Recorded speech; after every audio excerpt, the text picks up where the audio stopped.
Hey guys, this is Troy from the Do-It-Yourself World and the Off-Grid Project. Just lounging around for a minute. Quite comfortable actually.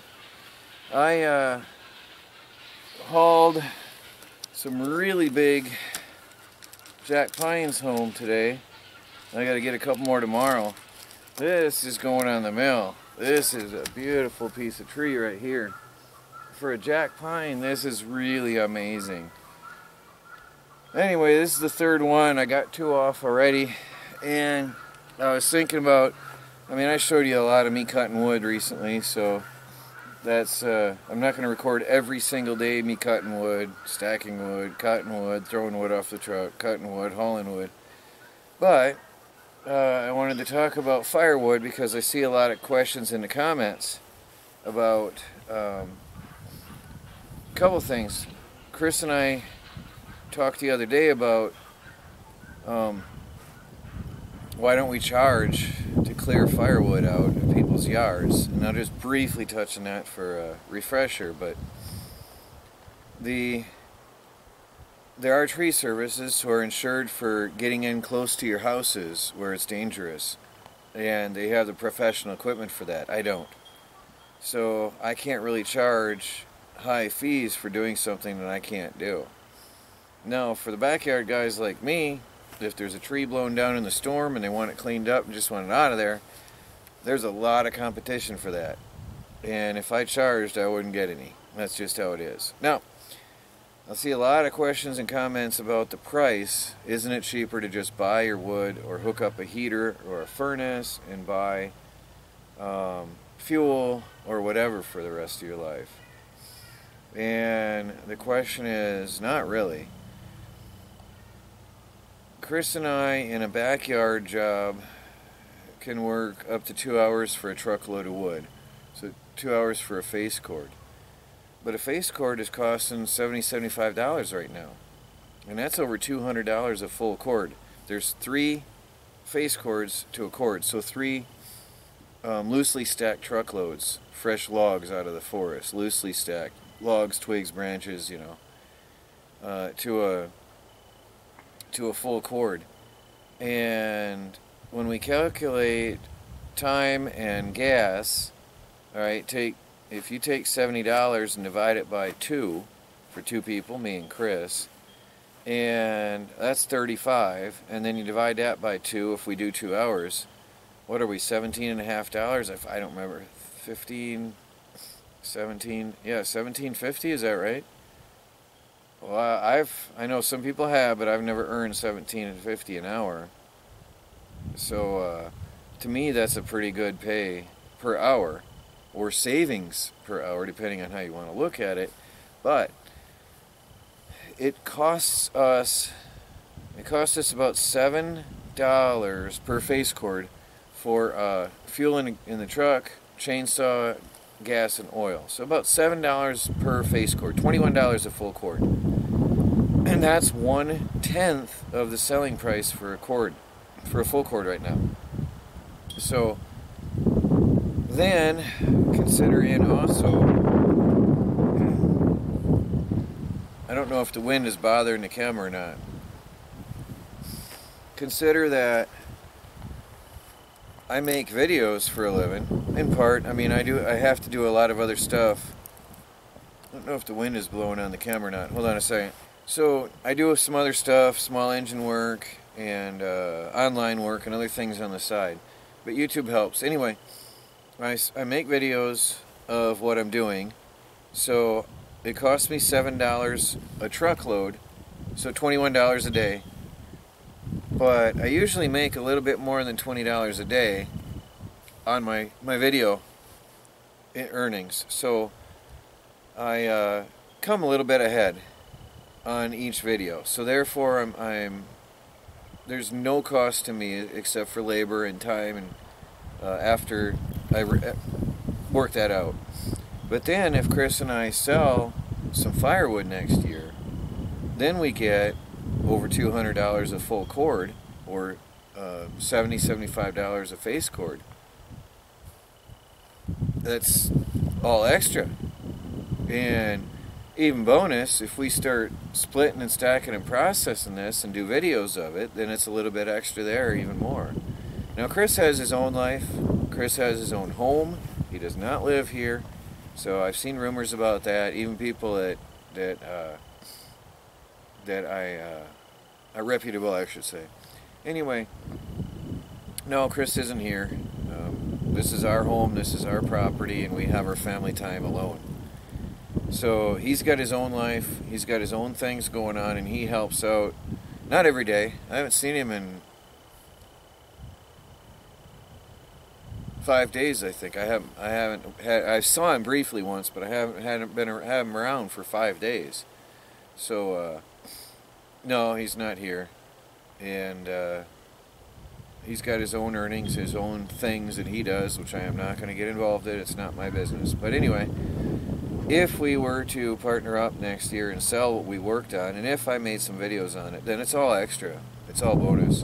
I hope that clears it up a little bit, because I saw a lot of questions and a lot of speculation in the comments, and to me it's very much worth it, because this is my daily job.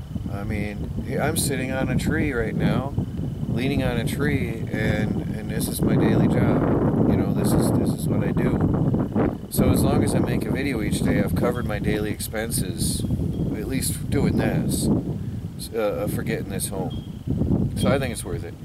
The backyard stuff is really a lot of work.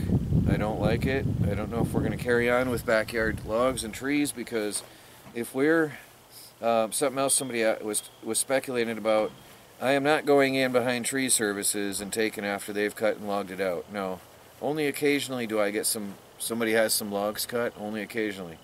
Most of the time I go in there with a chainsaw, the tree's down, and I cut it all up in pieces.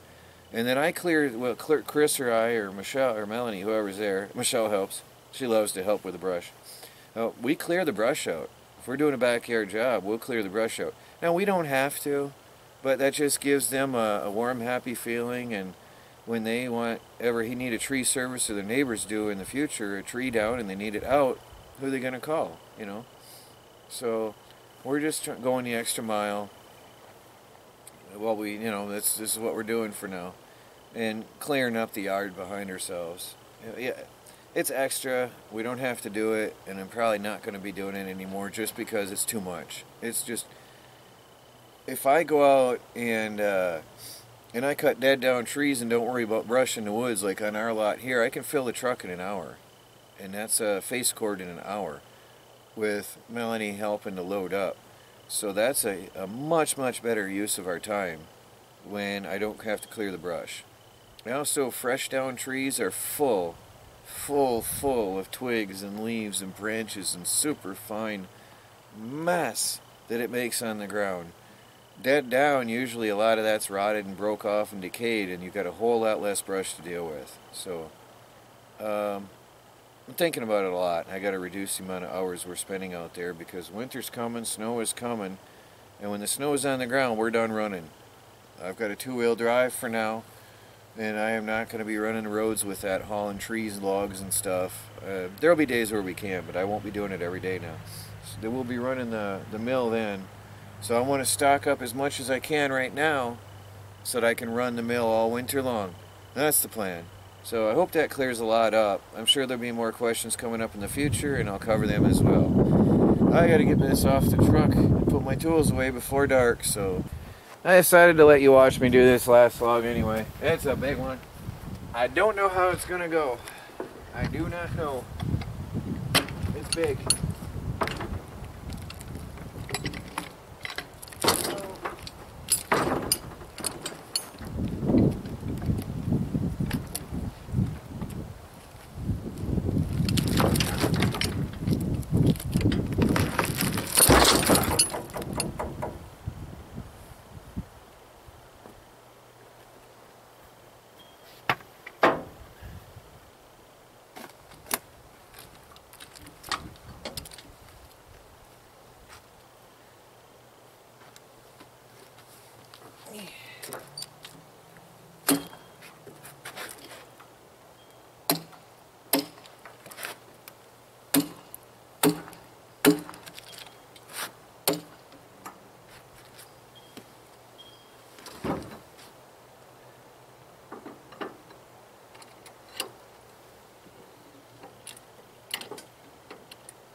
I usually get tension on it, and then I go over and make sure that those hooks aren't coming out.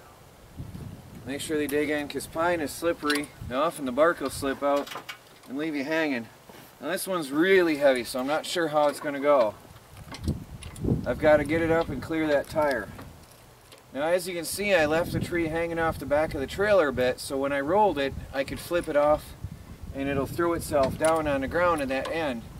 And that helps me roll this tree off the trailer.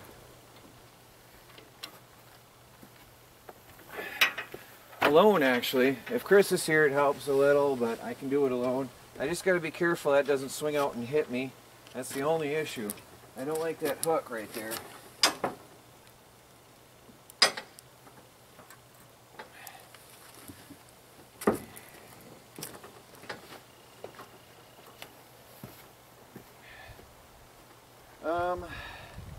I'm in between the tires. I don't know if going up higher will help or not. I might have to readjust. I'm in between the tires. I want that to be on the edge of that one tire if I can. Yeah, it's pretty much on the end. I might be able to roll it off. Chris and I have done a lot of logs now, and so we got a pretty good routine and idea how we're doing it.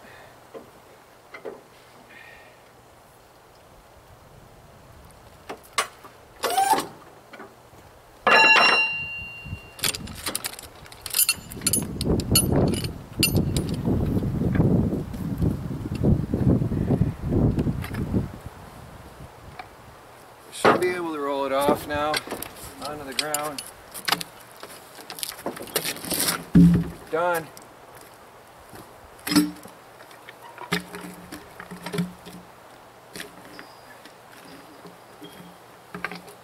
Now I'm just trying to roll it away from the trailer a little.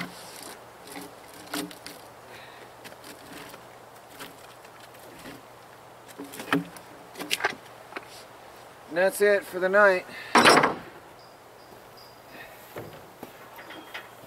Getting easier as I figure my equipment out. Thanks for watching, everybody. Please like, subscribe, and share, and follow our daily videos as we strive to become fully self-sufficient and off the grid on a budget. Hit that bell icon and get notifications because it keeps going away for some reason. Talk to you later.